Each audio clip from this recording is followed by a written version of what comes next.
여러분과 함께 은혜 나누길 원하는 본문의 말씀은 마태복음 2장 1절로부터 12절 말씀이 되겠습니다.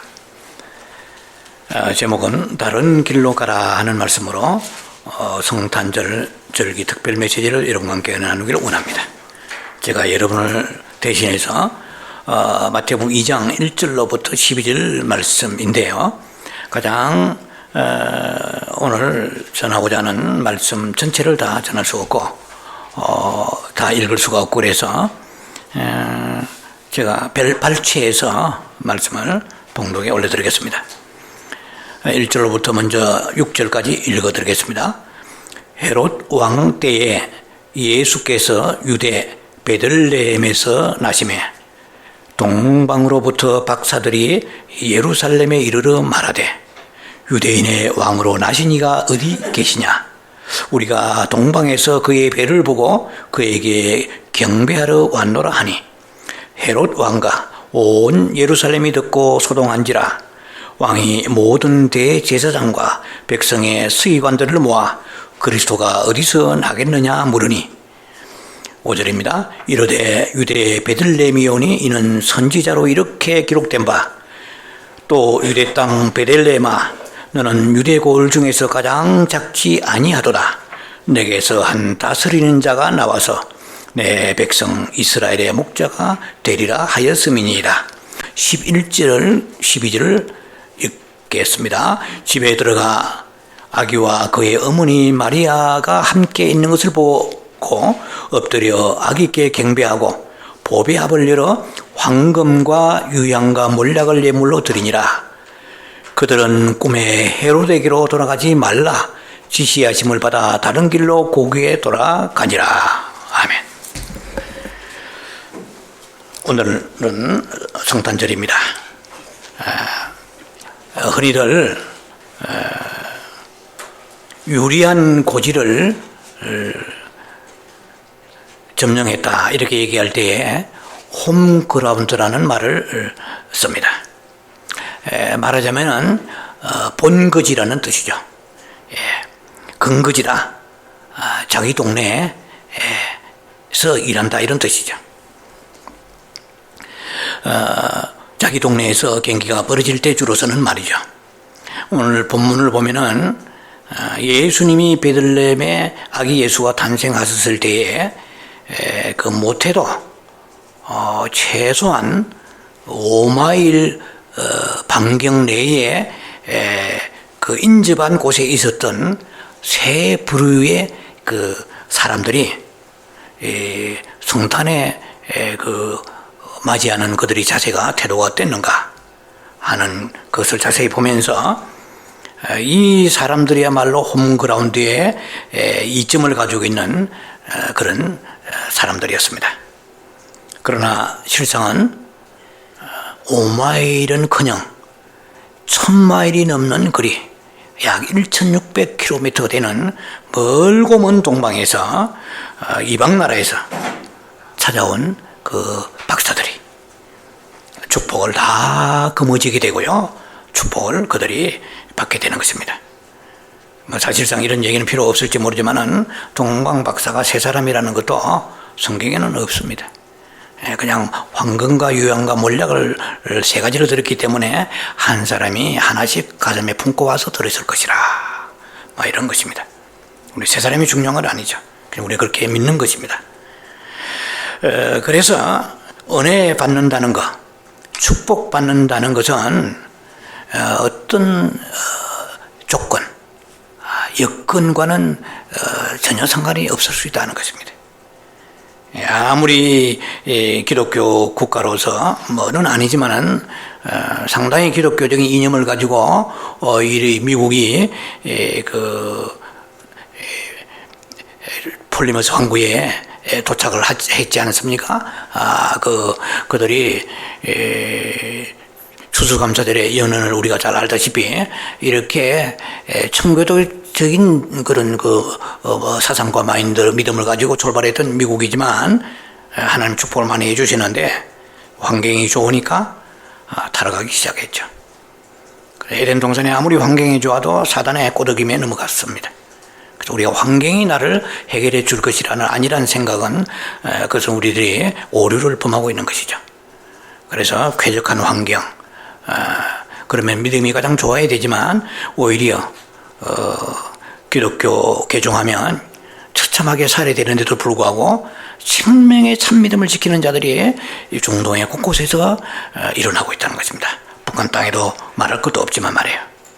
그래서 사단은 오히려 좋은 환경에 있는 이 최대한의 유리한 고지를 점령하고 있는 홈그라운드에 위치했던 그 예루살렘의 그 부류의 그 종교인들, 종교 지도자들이 어떠한 행태로 성탄절을 맞이했는가, 그들의 신앙의 길은 어떤 길이었는가, 이런 것을 우리가 그 동방박사들의 가는 신앙의 길과 그들의 그 믿음의 자세와 대비하면서 말씀을 나눌 것입니다.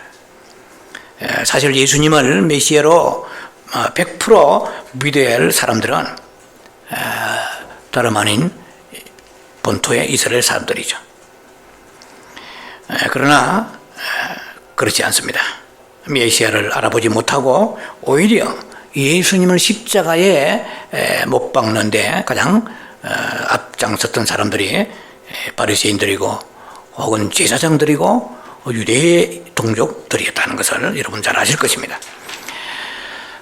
그런데 유대인을 다 제껴놓고 동방에서 온 세 박사들이 아기 예수가 유대인의 왕이라는 것을 메시아임을 그들이 알고 경배해 드렸다는 것은 유대인의 하나님이 그 이스라엘의 하나님이 이방인의 하나님으로서 이방인들이 구주를 영접하여 마지막 때에 수많은 사람들이 신부로 단장할 것이라 하는 예견된 말씀이라고도 볼 수가 있습니다. 그래서 오늘은 동방박사를 위시해서 네 종류의 성탄에 맞이하는 사람들의 모습을 한번 조명해 보겠습니다. 먼저 헤롯 왕이 성탄을 맞는 모습을 봅니다. 본문 1절을 보면은요, 헤롯 왕 때에 예수께서 유대 베들레헴에 나심에 이렇게 되어 있습니다. 헤롯 왕은 왕이 많아요. 그래서 우리가 그 시간이 없으니까 다 소개를 못 하겠는데요. 헤롯이라는 라스트 네임을 가지고 있는 왕들이 성경에 많이 등장합니다. 그래서 우리가 많이 헷갈릴 수 있어요. 여기에 있는 헤롯 왕이 있고 그 헤롯 왕의 아들들이 많습니다. 그런데 죽은 아들도 있고 뭐 이런 말씀을 나누면서 계속해서 그런 것들을 좀 언급하겠습니다만은 우리가 알고 있는 헤롯 왕이라는 것은 이게 예수님이 탄생하실 때 헤롯 왕을 대왕이라고 헤롯 대왕이라 하고 나머지의 분봉왕으로서 팔레스타인을 통치할 때 그 아들들 셋이 이렇게 디바이드해서 나누어서 통치를 했습니다. 그것은 내용은 깊이 제가 소개를 할 수 없지만은 그 왕들의 이름만 잠깐 말씀을 드리겠습니다. 헤롯 아켈라오라 하는 아들이 있죠. 헤롯 왕이 죽고 난 이후에 이제 그 팔레스타인을 통치하는 것을 말합니다. 헤롯 빌립이 있고 헤롯 안디바가 있습니다. 다 헤롯입니다. 그래서 우리가 자칫하면 혼란을 갖게 되죠.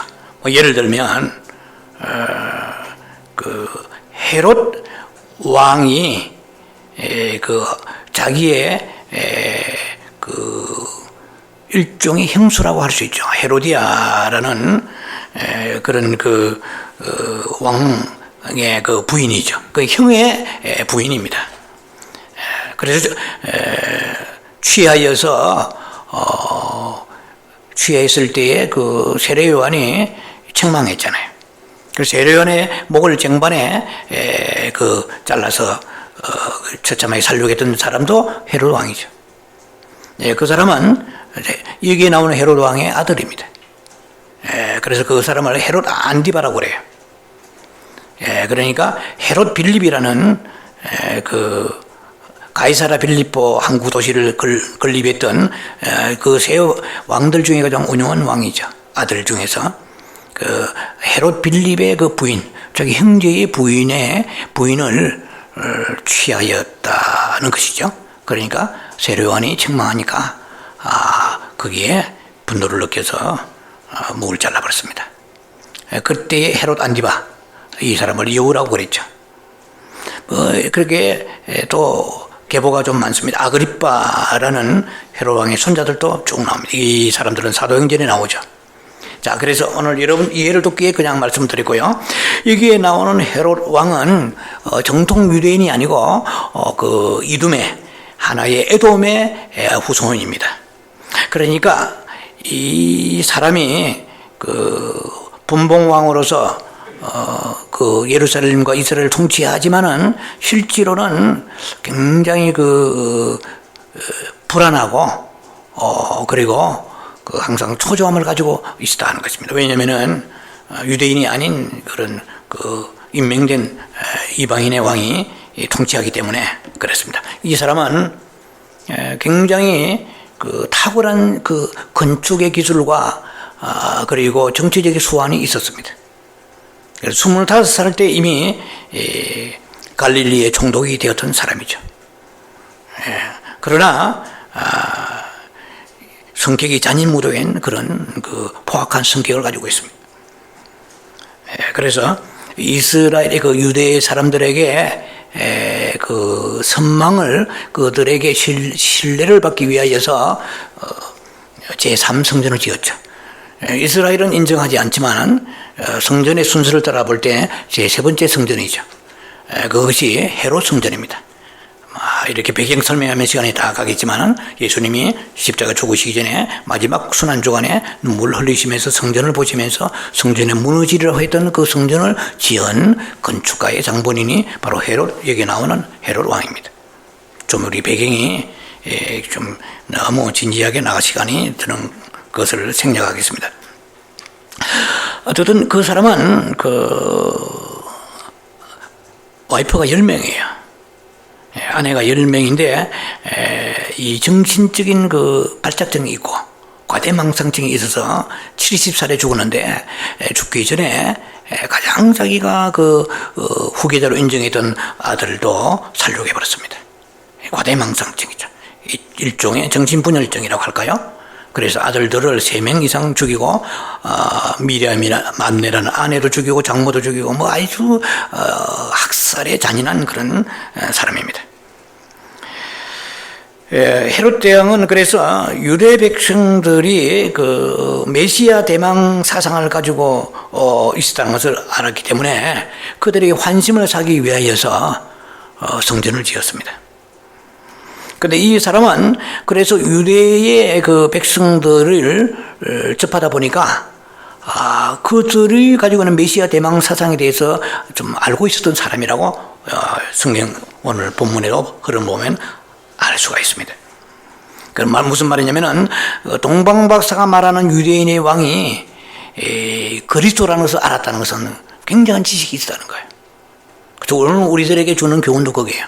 아무리 이방인이 지식을 많이 가지고 있다 한들 경배하는, 참으로 경배하고는 전혀 다른 차원에서 대직자가 될 수밖에 없다는 것입니다. 어찌하든 동방박사들이 지금 수천리 머나먼 길에서 배를 따라 이렇게 그들이 인도받아서 예루살렘까지 왔습니다. 그런데 예루살렘에 와서 배를 놓쳐버렸어요. 배이 행방불명됐습니다. 그래서 어쩔 수 없이 동방박사들이 예루살렘에 있는 거민들에게 물었을 것입니다. 왜냐하면 이 나라에서 지금 메시아가 탄생하신다 이 말이죠. 유대인의 왕이 탄생하시는데 이건 당연지사로 그들이 너무 잘 알 것이라고 생각하고 이제 예루살렘에 만나는 사람들한테 물었습니다. 내가 배를 또 차서 이렇게 유대인의 왕이 나신다고 해서 동방에 온 사람이다. 그렇게 어디서 유대인의 왕이 나시느냐 물으니까 아무도 몰라요. 한마디로 전혀 캄캄하고 무관심한 것입니다. 자, 그래서 결국은 제가 보는 관점에서는 왕은 왕궁에서 나지 않겠느냐.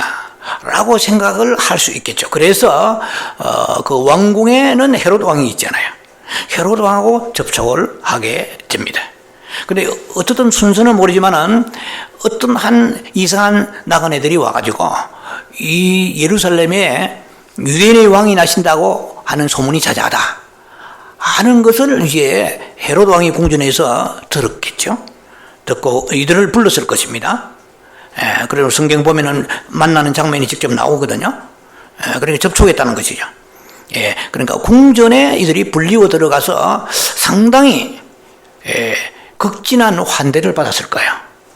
그 말씀을 풀어가면서 그 내용을 왜 그런가 하는 것을 이해할 수 있을 거예요.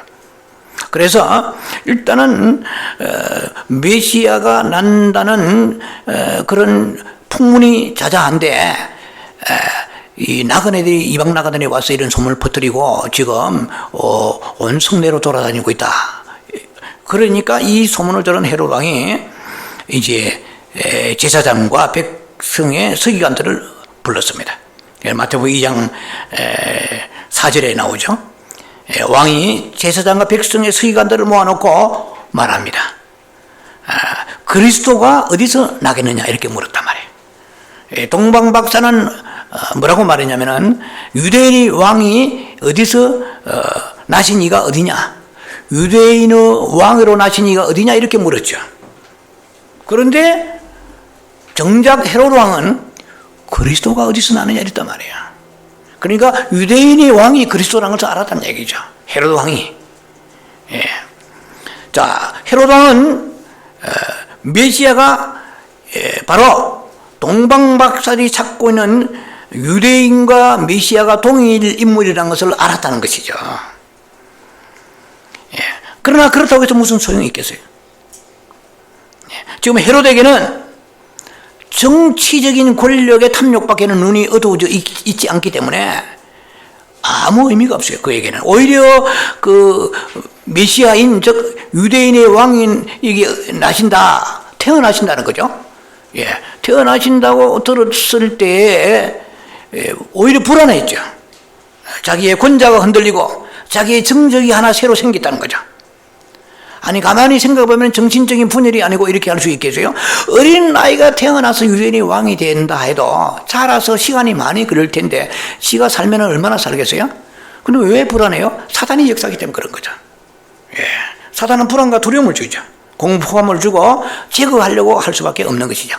그래서 예수님을 보는 관점이 세상 사람들이나 권력 가지고 있는 사람들이 예수님을 보는 관점은 예수님을 통하여 자기의 육신의 안일이나 육체의 만족을 채우고 추구하는 도구밖에로 생각지 않습니다. 이 다윗 왕도 생각하기를 이 사람도 입에서 예수께 경배한다고 동방박사들에게 약속을 하잖아요.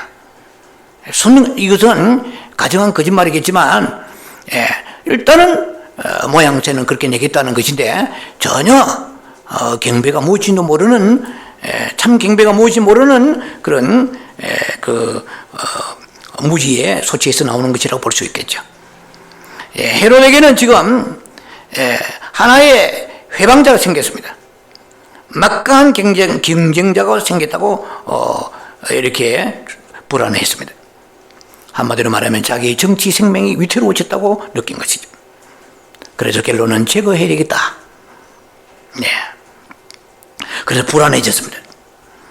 그러니까 씨를 말려야 되겠다 말이죠. 제사장과 서기관을 불러서 지금 메시아가 예루살렘에 난다는데 어떻게 된 거냐 좀 나에게 알려달라.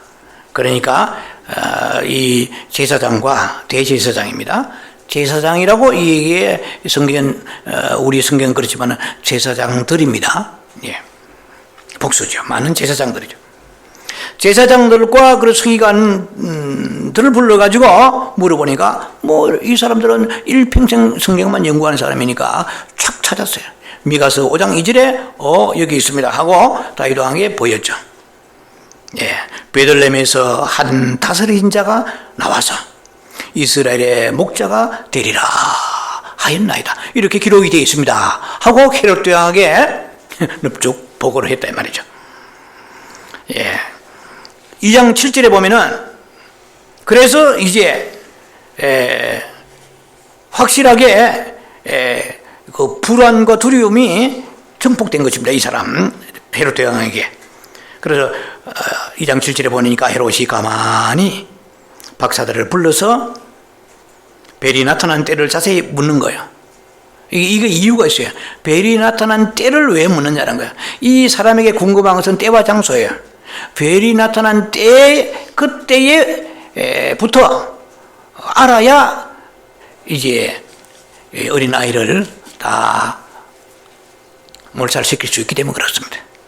그러나 2장 16절에 보면 다 나와요. 2장 16절에 보면 어린 아이를 다 몰살하는 장면이 나옵니다. 박사들이 속았다 이래가지고요. 자, 2장 8절에 보면은 베들레헴으로 이제 박사들을 보냅니다. 보내서 뭐라고 얘기하냐면 나도 가서 그에게 경배하리라 이렇게 말합니다. 이 헤롯의 거짓 경배입니다. 속에는 엄중한 생각을 품고 있으면서도 겉으로 볼 때는 경배라고 표현을 합니다. 사실은 우리가 경배라는 것은 하나님 외에 쓸 수 없는 말입니다. 최소한 우리가 이 성탄절에 예배드리고 평소에도 우리가 주님을 경배합니다만은 여러 경배의 원행이 많겠지만 적어도 시편 73편 25절에 기본 그런 마음이 있어야 될 것입니다. 하늘에는 주 외에는 누가 있으랴. 땅에서는 주밖에 내가 사모할 이가 없나이다. 하나님의 높으심을 정말 높여드리는 그러한 자세가 있어야 될 것입니다. 이 사람은 이름은 경배지만 그 속에는 사악한 자기 욕망을 성취하고자 하는 그런 거짓말하는 사탄이 이 사람을 지금 속이고 있고 붙잡고 있는 것입니다. 여러분 뭐 경배라고 해서 혹은 제사라고 해서 다 제사가 하나님이 연락하시는 건 아니잖아요. 창세기 4장 3절로 5절의 말씀을 아실 거예요. 우리가 자주 하는 말씀입니다만은 가인의 제사는 하나님이 물리치셨습니다. 거기에는 하나님 앞에 나와서 경외함이 없고 하나님의 크심을 두렵고 떨림으로 그렇게 섬기는 마음이 없었다는 것입니다. 우리도 자칫하면 습관적이고 이렇게 개인의 어떤 자기가 바라고 있는 어떤 영달 이런 것을 체험받기 위하여 그것을 우리가 누리기 위하여 찾을 수 있다 하는 위험이 있다는 것입니다. 헤롯의 거짓 경배는 인간적인 그 정권의 야욕이 없지만은 오늘 우리들에게 적용한다면 우리들도 다윗의 그 안에요 그 헤롯 왕의 그 요소가 우리 안에도 있다면 이것은 더럽고 사악한 것입니다. 주님을 만난다는 어떤 다른 목적이 있어서는 안 되는 것이죠. 정말 순수한 마음으로 동방 박사들이 드렸던 그 경배와 같은 경배가 진정한 경배가 될 것입니다. 자, 두 번째 보면은 소동한 예루살렘의 유대 백성들의 모습입니다. 마태복음 2장 3절에 헤롯 왕과 온 예루살렘이 소동했다고 그랬어요. 이 소동했다 하는 말은 헬라어로 타라소라는 말입니다. 뭐 거꾸로 말하면 소타라 이런 뜻인데요. 소도 잘 타야 돼요. 코뿔소 타면은 받쳐. 이 타라소라는 뜻이 헬라어 원어의 뜻이 뭐냐 하면은 당황하다 이런 뜻이에요. 흔들리다, 당황하다, 무섭다, 무섭게 하다 이런 뜻이에요. 그러니까 무슨 말이냐면은 그 헤롯 왕이 자기의 정권 유지를 위하여서 지금 메시아가 유대인의 왕이 나면 이 사람이 정신적으로 건강하지 못한 사람이잖아요. 정신분열증의 한 종류의 그런 질병 같은 걸 안고 있는 사람인데 좋을 때는 굉장히 좋죠. 뭐 환심을 사기 위하여 뭐 많은 건축물과 그리고 방금 말씀드린 것처럼 성전도 만들고 그렇지만은 이 사람은 이중 성격을 가지고 있는 사람이라 잔악함이 이 사람한테 있다는 것이죠. 어떻든 자기의 정치적인 그 경쟁자가 있다는 것은 이 사람한테는 치명적이지 않습니까? 그 사람은 소동할 수 있겠죠. 타라소. 그러나 성경에 이렇게 되어 있거든요. 헤롯 왕과 온 예루살렘이 소동하라 한지라 듣고 소동한 거예요. 그러니까 메시아의 대망 사상을 가지고 있던 사람들이 예루살렘의 사람들이고 이스라엘 사람들입니다.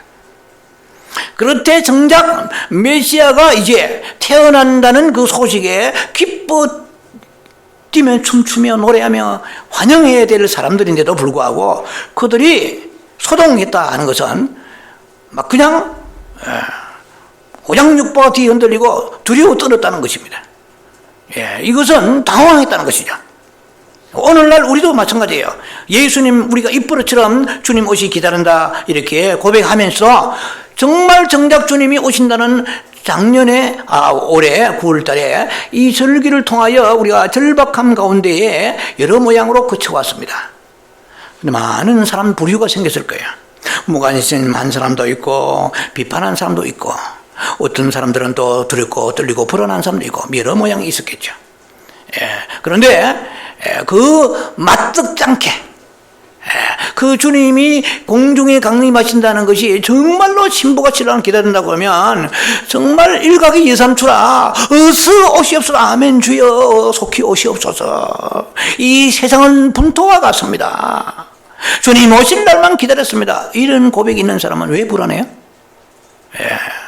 그런데도 성이 소동한 것과 같이 메시아가 탄생한다는 소식을 들은 이 사람들이나 주님 오시기 기다리고 있는 현재 메시아가 오시고 난 이후에 2000년 지난 우리들은 주님 오시기를 기다려야 돼요. 지금은 성탄절을 기다릴 때가 아닙니다. 지금은 성탄절은 이미 지났습니다. 2000년 전에 지났어요. 그 예수님께서 오늘 우리들에게 하늘에 계신 그 예수님 보좌 우편에 계신 예수님께서 이 성탄절을 거룩하게 보낸 것으로 주님은 만족하지 아니하세요. 내가 세컨 카밍하리라. 요한복음 14장에 1절 이하에 두렵고 너희가 마음에 근심하지 말라. 내가 처소를 예비하면 너희를 데리러 다시 오리라.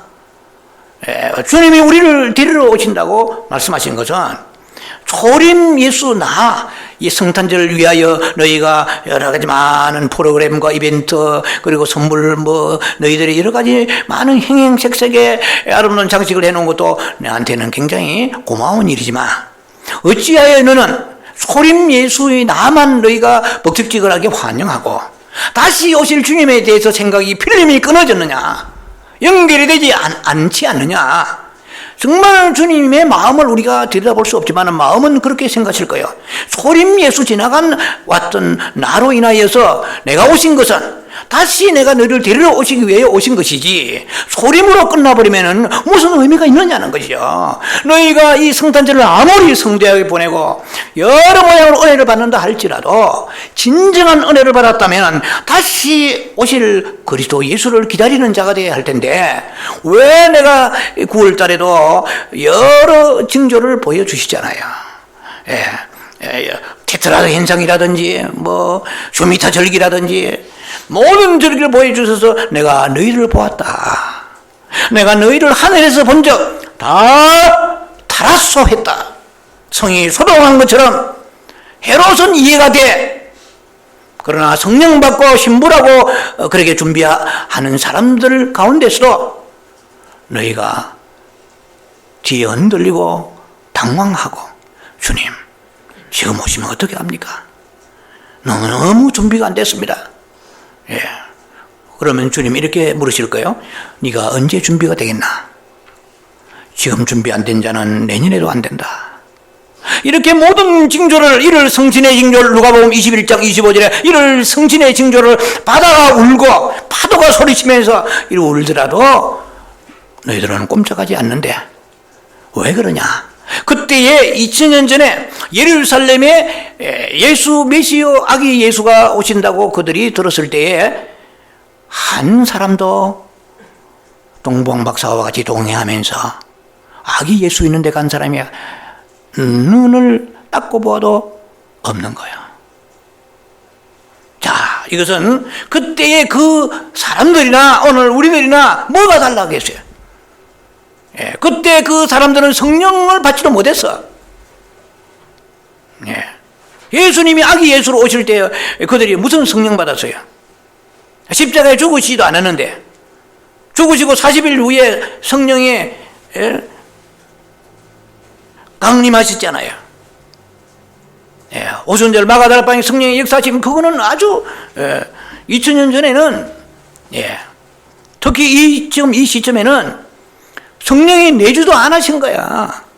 지금은 우리 안에, 영 안에 주님이 계시는데 불구하고 예수님이 다시 오신다고 그러면 우리가 당황하고 두려워하고 흔들리고, 이건 잘못된 거야. 잘못돼도 한참 잘못됐다는 것입니다. 잘못됐다는 것입니다.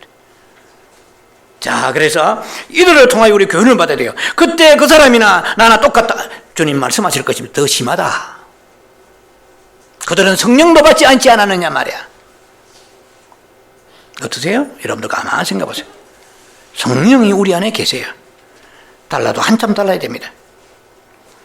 자, 그래서 이들은 기뻐하고 기뻐해야 될 텐데 두려워하고 당황했다는 거예요. 왜 그러냐? 지금 이 헤롯 대왕이 기독교인이 아니기 때문에 잔인한 사람이란 말이야. 만약에 지금 이 헤롯 대왕이 아기 예수 어디서 나느냐 경배한다 하는데, 이 사람 성격상 보면 경배할 사람이 아니라는 거 알잖아요. 그러니까 이 사람이 발작하면, 헤롯 대왕이 발작하면 오늘 죽는 것은 시간 문제야. 당장 내 삶의 생존에 피해가 오는 거예요. 이번에 그 동방박사 와서 이상한 괴 소문을 퍼뜨려서 실제로 가보니까 거기에 아기 예수가 태어났다 하는데 명단을 올려라, 블랙리스트를 작성하라, 군대 파견해가지고 체포해서 죽는 시간 문제야. 하나님보다도 헤롯 대왕을 무서워한 거예요. 정말 앞으로 7년 대환란 들어가면 배도할 자라 한두 명이 아니에요. 지금 입에 침도 마르지 아니하고 뭐 침 받지 않고 이러지만 주님은 믿지 아니하십니다. 오늘 이 삶을 보면 나타나는 거예요.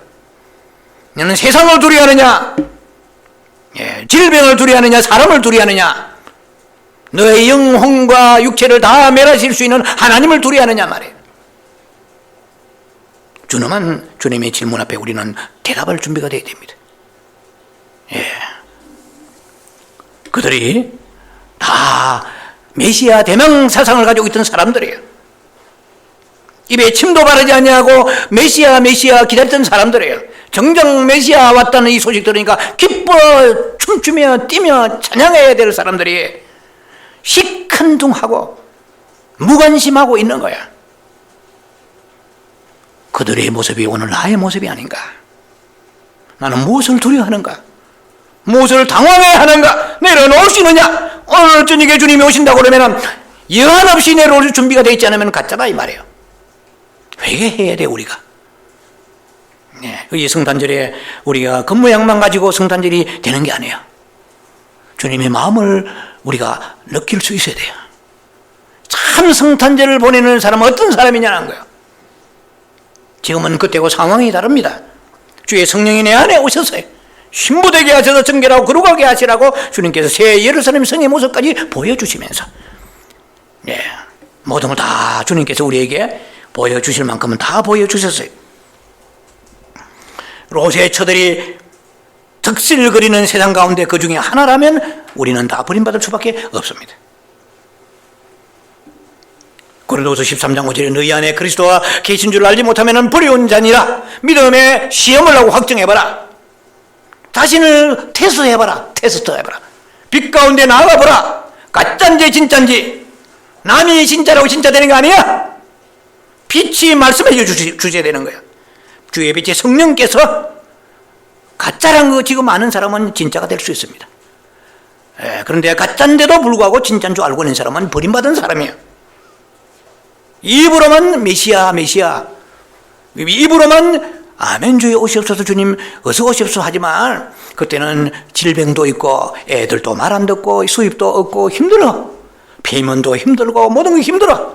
건강도 무너지고. 그런데 건강 회복되고 남편 돈 잘 벌어오고 아이들도 좋은 학교 가고 모든 게 풀리니까 메시아 대망사상은커녕 다시 오실 예수님 기다리겠냐는 거예요. 아무리 내게 세상에는 좋은 것을 주더라도 그의 마음을 뺏기지 않는 것이 신앙의 정도요. 이것이 신부의 영성하는 사람들의 길입니다. 그래서 그걸 보라는 거예요. 나는 그때 2000년 전에 그들이나 나나 뭐가 다르겠느냐는 거야. 더했으면 더했지 하나도 나는 그 사람보다 나은 것이 없습니다. 우리의 성탄을 맞이하면서 자신을 점검해 봐야 될 것입니다. 이제 세 번째 등장하는 인물이 있습니다. 이 대제사장입니다. 이 서기관입니다. 이 원래 대제사장은 아시다시피 아론의 후손이에요.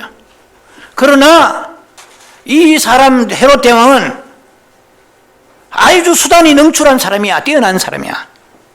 그러니까 사람들 그냥 많은 사람들을 오늘날 용어로 쓴다고 그러면은 낙하산 인사야. 그러니까 그냥 자기의 말을 잘 들을 수 있는 자기의 어떤 정책을 협조할 수 있는 그런 사람들마다 임명을 한 거죠. 그러니까 부패했다는 것입니다. 왜 그걸 알 수 있느냐? 대제사장들이 미가서 5장 읽었으면 자기가 달려가서 동방박사와 같이 갈 터인 적 한 명도 안 갔다는 거. 영어로 말하면 NOM을 써야 됩니다. 한 NOM도 안 갔다는 거예요. 이 썩어 빠진 제사장과 서기관들 일평생 성경만 연구하는 거예요. 오늘날 목사입니다. 목사님들이 얼마나 성경 연구 많이 했는지 몰라요. 같은 목사로 동업자로서 피비린내 나는 성경 연구합니다. 그러나 연구한다고 되는 게 아니에요. 가야 돼요. 몸이 가야 돼요. 죽음이 있는 곳에, 십자가 있는 곳에 가기가 쉽지 않습니다. 이들이 지식은 빵빵했습니다. 미가서만 알았겠어요. 이사에서 모르는 게 어디 있겠어요. 밥 먹고 연구하는 게 성경인데 하면 뭐 하느냐는 것이요. 예? 베들레헴에 예수님이 아기 예수 태어나신다고 그러면 맨 먼저 동방박사보다 앞질러 가야 돼요. 죄송하지만 콧방귀도 안 낀 거예요. 오늘날 이 시대에서도 주의 종으로서 정말 다시 오실 주님을 참으로 모든 걸 다 내려고 기다리는 그런 신부의 대열에서 앞장서 있느냐? 우리 모두에게 물어보시는 질문이기도 합니다. 이 사람들은 영적 지도자들입니다. 평신도가 나왔습니다. 이번에는 영적 지도자들입니다. 주의 종들입니다. 선교사요, 목사요, 교사들의 지도자들입니다. 저도 별 자신이 없는 내용이지만 성경대로 보면은 예수님의 오른손에 붙들린 7별이 되어야 돼요. 오늘 별이 나옵니다. 동방에서부터 바벨론이죠. 동방에서 별이 왔다 할 때 파사와 그리고 바벨론, 메데파사 바벨론, 파사는 페르시아 이란입니다. 바벨론은 오늘 이라크입니다.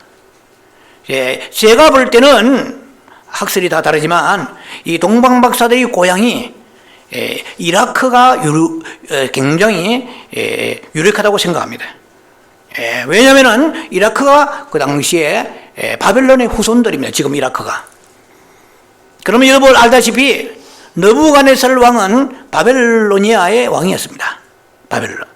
그러니까 그때의 유다 백성들이 포로가 되어서 다니엘이 포로가 되고 다니엘의 세 친구 사사락과 메삭과 아베노코가 포로가 됐다는 거 아실 거예요. 그러니까 그들이 바벨론에 있으면서 그 다니엘을 통하여 많은 예언과 구약의 능통한 예언을 그들이 전수받았고 접촉하고 유대관계가 있었다는 것입니다. 유대인들과 유대관계가 있었다는 것이죠. 그러니까 이들이 뭔가 지식이 있었어요. 점성가들이. 그래서 천문학자요 점성가들이지만 이들이 하나님의 은혜죠. 메시아에 대한 그런 그 마음에 소망이 일어나게 되었다. 이방인이지만 그건 하나님의 은혜예요.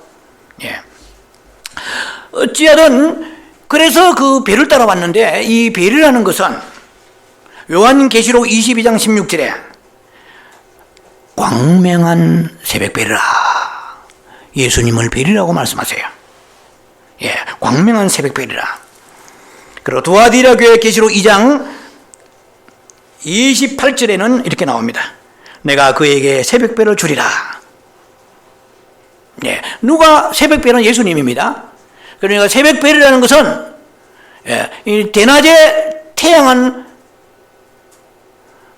아무나 볼 수 있는 거, 소나 개나 말이나 닭이나 사람도 볼 수 있습니다. 그러나 새벽별은 깨어있는 자만 볼 수 있는 거야. 우리가 예수님 머리로 예수님이지만 실제로 인격적 예수님을 깊이 만났다면 나의 일생을 헌신하게 되어 있는 거야.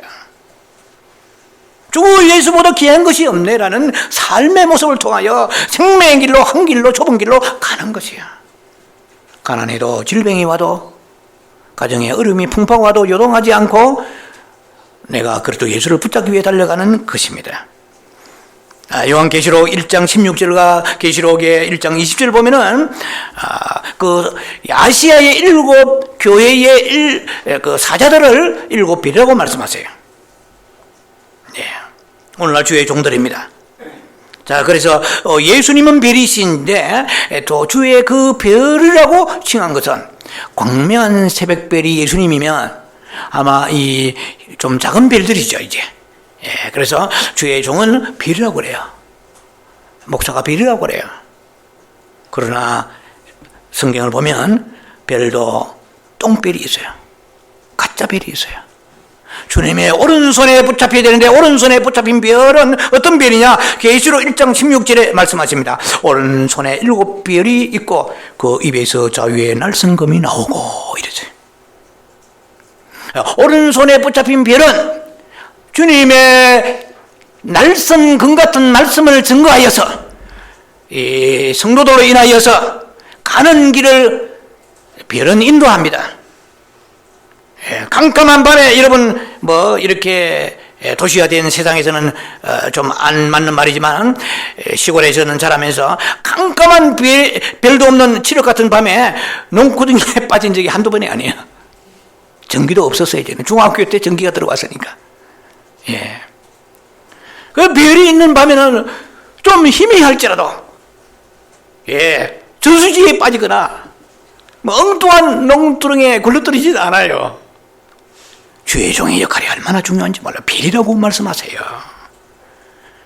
안수받은 목사로다 목사가 아니고 주님께서는 오른손에 붙잡힌 별이라고 말씀하세요. 이 소위 말하면 이 서기관들이나 제사장들, 타락한 이 의용 제사장들 말고 열왕기상 22장에 나오는 아방 때에 400명 거짓 선지자들이 있었어요. 시드기야를 위시하여 400명 거짓 선지자들은 아방에게 인하여서 빌붙어서 의용 그런 선지자들입니다. 세상에 비위 맞추고 사람들에게 비위 맞춰서 사람들에게 존경을 받을지 몰라 하나님 보실 때는 가정한 자들이죠. 아방을 하나님 음성도 듣지 않고 길르앗 라모스 올라가서 전투에서 죽여버리잖아요.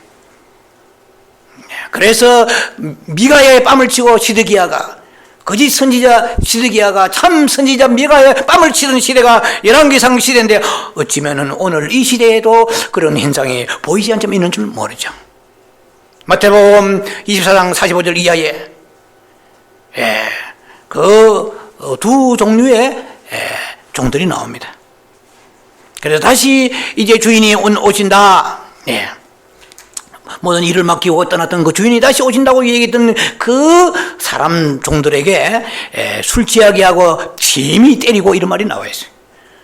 핍박한다 이 말이죠. 비방한단 말이죠. 비판하고 판단 정지한다는 것이죠.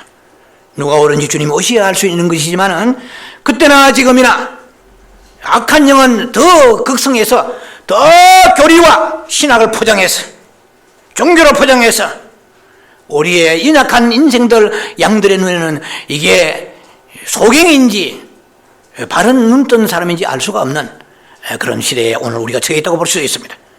어쨌든 오른손에 붙잡힌 7별은 주님 입에 나오는 날선 좌우로 날선금 같은 말씀을 찔러 심령과 골수 관절을 쪼개서 회개케 하시고 죄악을 드러나게 하는 거예요. 이게 주님의 오른손에 붙잡힌 7별입니다. 그리고 이들이 지금 현재 서기관들 바리새인들이 미가서 알면 뭐해? 응? 박사하기 많으면 뭐하느냐는 거예요. 지금 여기에서 볼 때 그들은 그래서 입에 그런데 이들의 특징이 뭐냐? 입에서 꿀송이 같이 말이 흘러나와. 디모데후서 4장 3절로 4절에 귀가 가려워서 사욕을 따를 많은 스승을 두고 귀를 진리에서 돌이켜 허탄한 이야기를 따르게 하리라. 예, 달콤하게 육체를 즐겁게 하는 미사 예후의 달변의 말이 그 영혼을 성장케 하지 않는 거야. 메시아 오신다고 그래 기다리지 않는 거야. 예. 가는 길은 뻔합니다. 우리가 선택한 길은 우리가 책임져야 됩니다. 자, 그래서 이들은 아무리 종교 지도자 지성이라고 해도 결국은 가장 먼저 처형될 대상이 될 수 있겠죠. 서기관 제사장을 이 사람들 눈에 띄니까 아이 예수 경배로 왔더라면 블랙리스트에 맨 위에 올라갈 거야. 이 사람들 역시 마찬가지예요. 평신도나 이 사람이랑 똑같아. 알면 뭐 하느냐는 것입니다. 자, 그래서 결국은 양심이 화인 맞아버린 거야. 디모데전서 4장 2절 말씀처럼 양심이 화인 맞아버리면 알아도 믿음의 능력이 영향력이 나오지 않는 거야. 죽은 것이요, 사대교회 같이. 살았다고 하는 말은 있지만 실상은 죽은 자라고 말씀하셔서 생명책 이름에 지워진다고 계시록 3장 5절 이하에는 말씀하십니다. 비참하죠.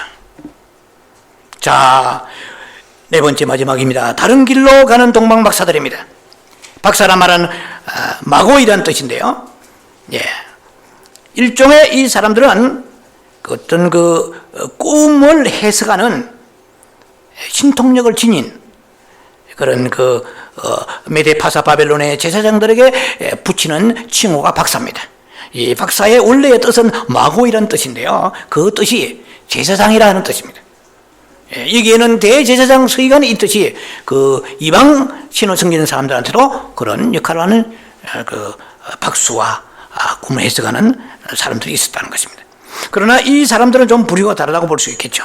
이름은 박사지만 그러나 이들은 정말 메시아의 그 오심을 배를 통해서 연구했던 사람들입니다.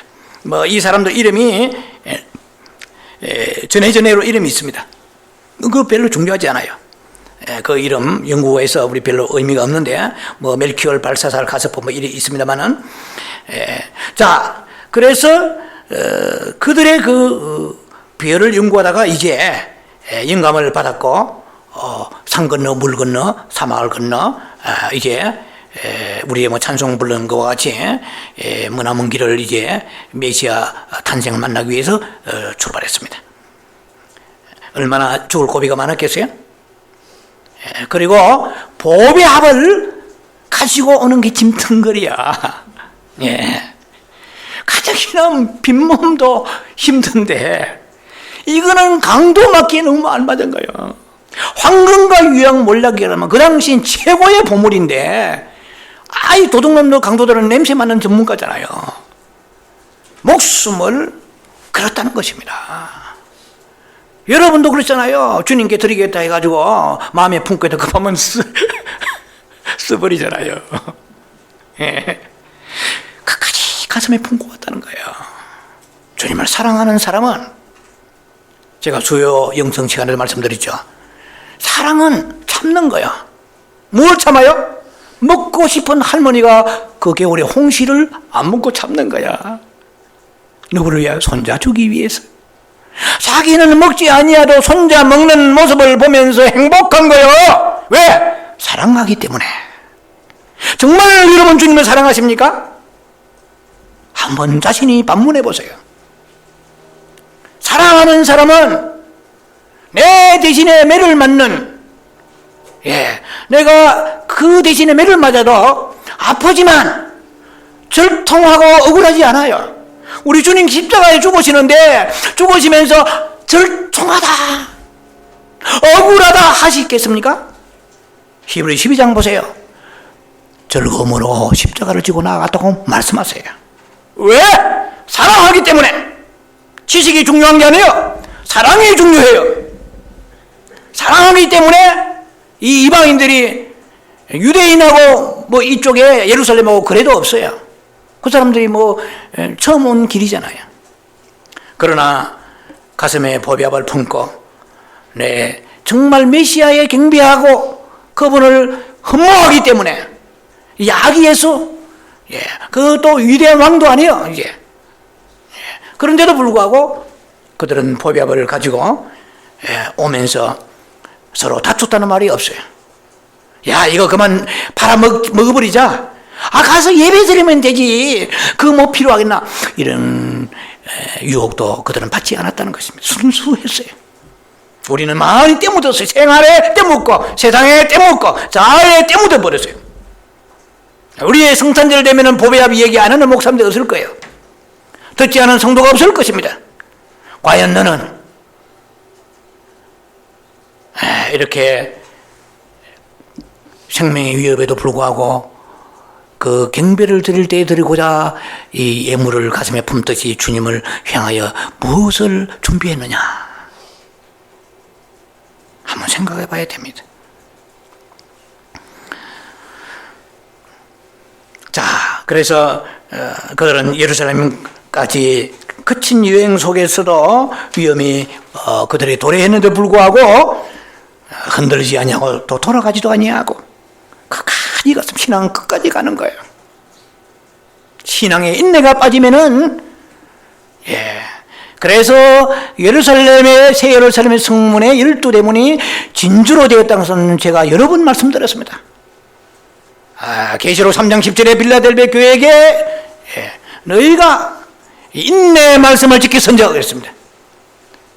인내 없는 신앙은 그것은 가짜입니다. 신앙은 참아야 돼요. 불편도 참고 가난도 참고 모욕도 참아야 되는 거예요.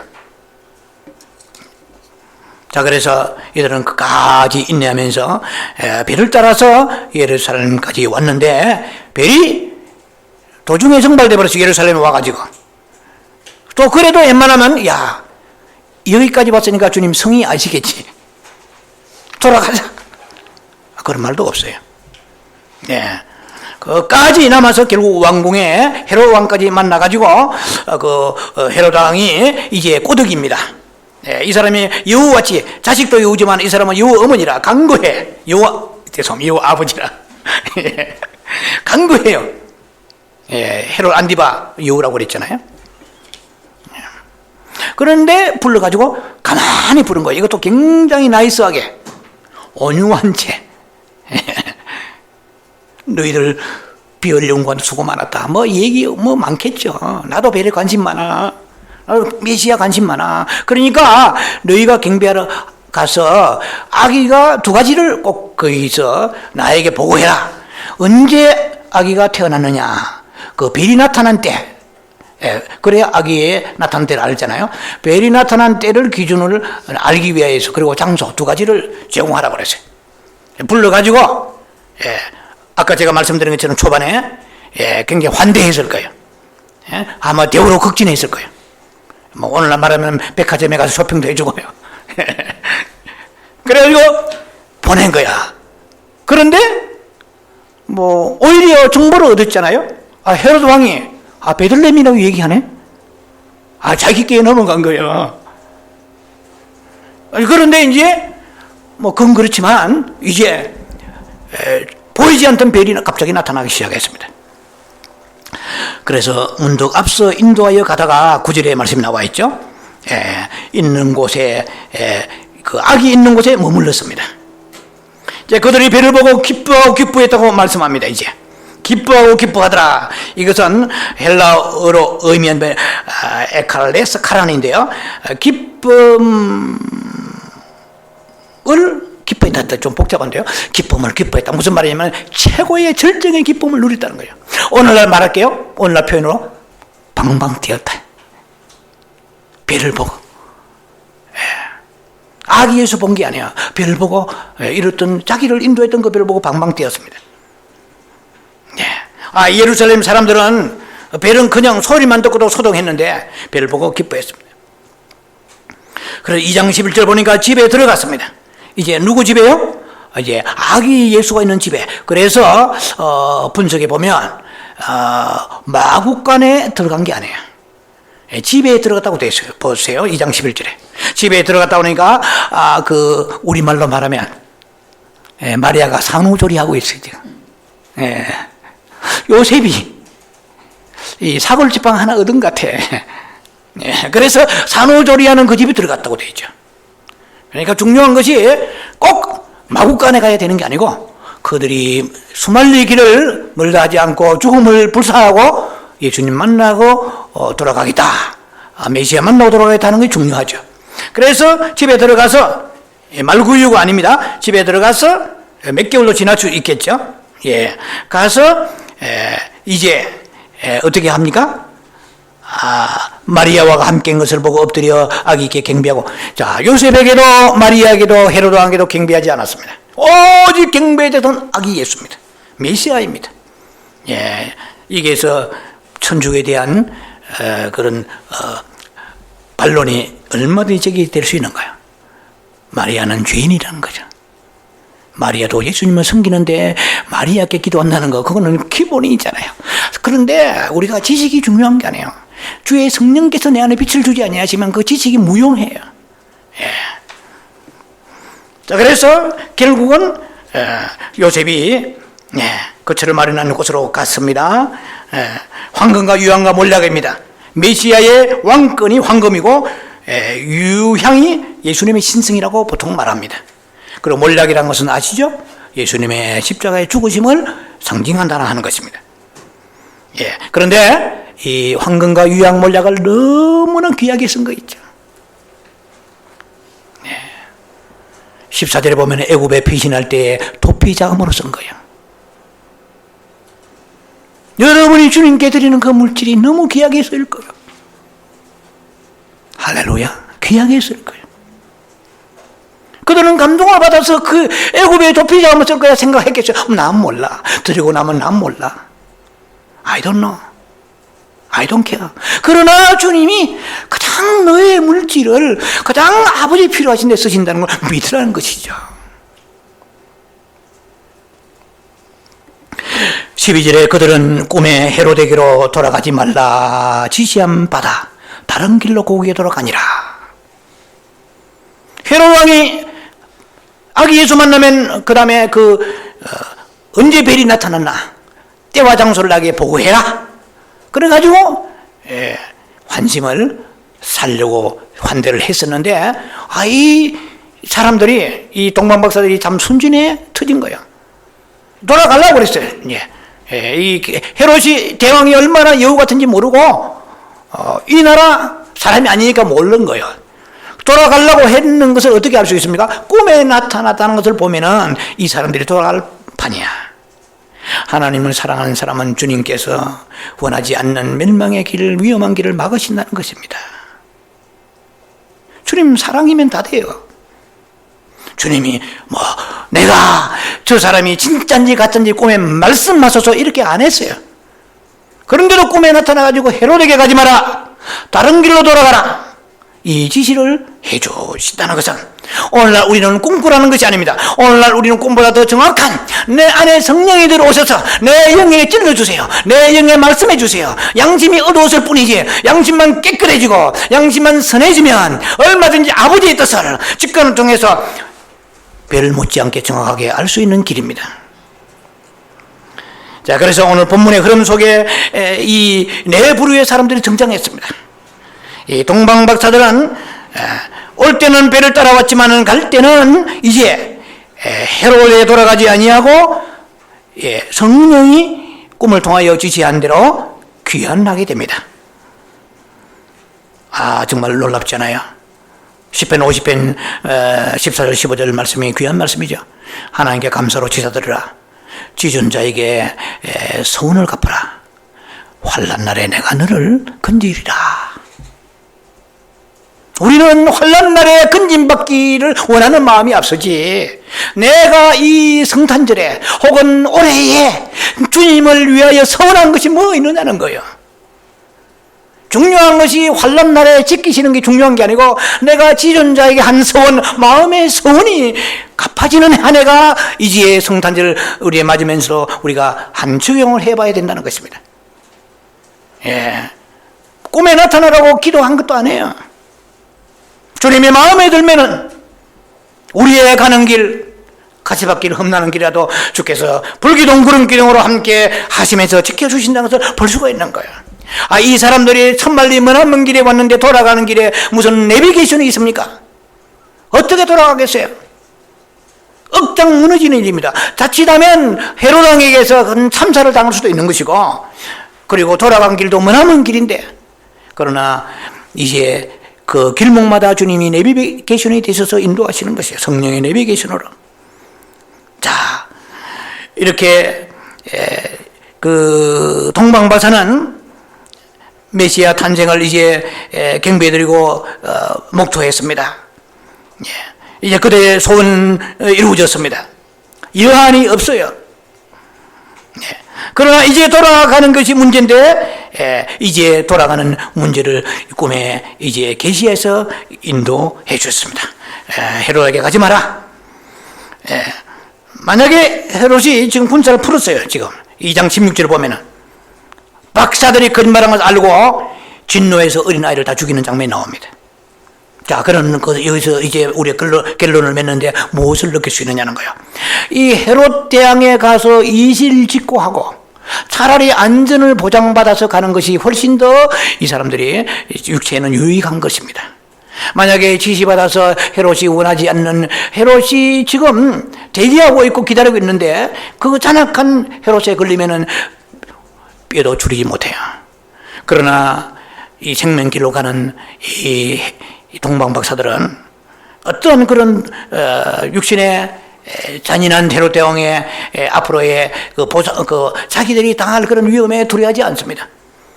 담대하게 그 생명의 주님이 인도하신 길로 갔다고 볼 수가 있습니다. 꿈이 지시한 대로 다른 길로 갔다. 예수 믿는 사람들의 길이 많습니다. 얼마든지 육신의 길이 우리 안에 열려 있습니다. 넓은 길도 있습니다.